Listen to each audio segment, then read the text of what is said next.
Okay, next we're going to talk about bronzing. A lot of people nowadays are realizing the effects of a tanning booth and how inconvenient that is to actually go somewhere to get tan. What you can do is offer bronzing technique to your clients in your home. So what you're going to do is purchase some bronzing tanning lotion.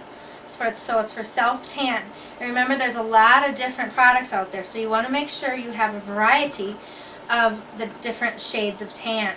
Some are very dark and some provide a real light tan. So you want to make sure you have a very good product that isn't going to turn your client orange. You know, sometimes we've all had those situations where you try something that you shouldn't have used because it was a good deal. But do buy a good quality product. What you want to do first is you have your tools for exfoliation. You can use your dry brushing. You want to make sure the skin is nice and smooth. The nice thing in a lot of these techniques that I've shown you is that you can use a lot of the products over again in a lot of your sessions, so you have that versatility and the expense is lower. So you want to dry brush all over your client. You can use whatever your client likes better. You can use this brush, which is a little harder bristle, and use swirling techniques, circular motion. And again, you can get the heel and the foot a little harder.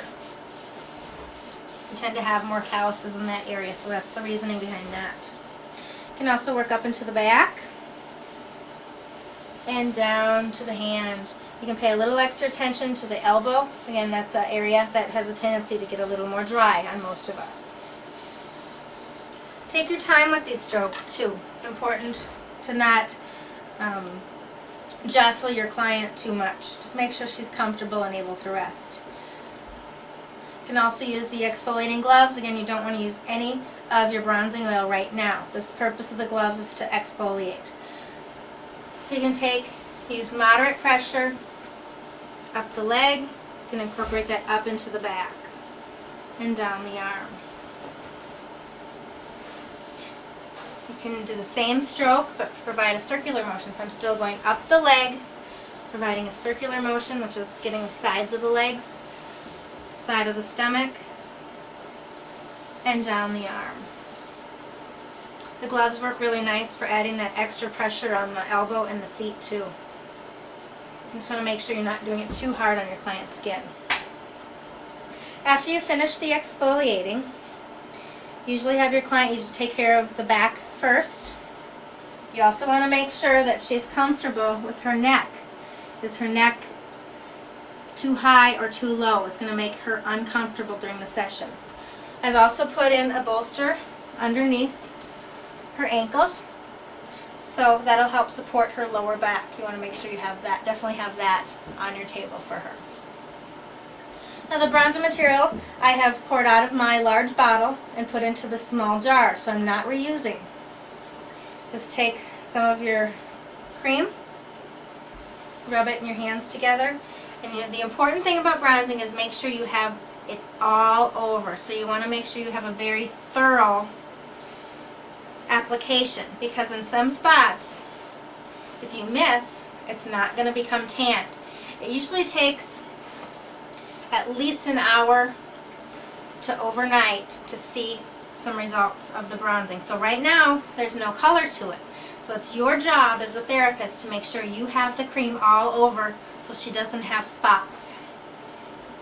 You want to make sure you rub it in real nice. And you can incorporate the petrissage and the Swedish massage into these techniques. Applying some pressure. As you can see, I'm moving the muscle just a little bit. I'm not going very deep. I'm just ensuring that that product is pushed into the skin. So you want to continue all the way up the leg. And you can see now I put it on a little differently this time, so it's a little thicker there. So you want to make sure you spread it out. And you always want to ask your client, is there a certain event that you're trying to tan for? Is there a certain area that you're more worried about? Say if your client is in a wedding, and they just maybe have the tops of their arms and shoulders exposed, or their face and neck. So you always want to ask your client, what is the reason why you want to tan? Is there certain areas you want me to pay special attention to? Another area you want to be very, very careful with is the hands.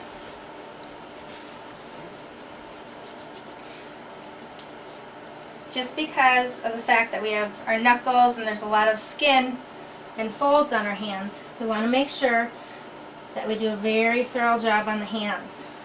You can do both sides of the hands, but just make sure you do a good job and don't use a whole lot of the bronzing cream on your hands. Again, the trick is to be very thorough and get every area of the body.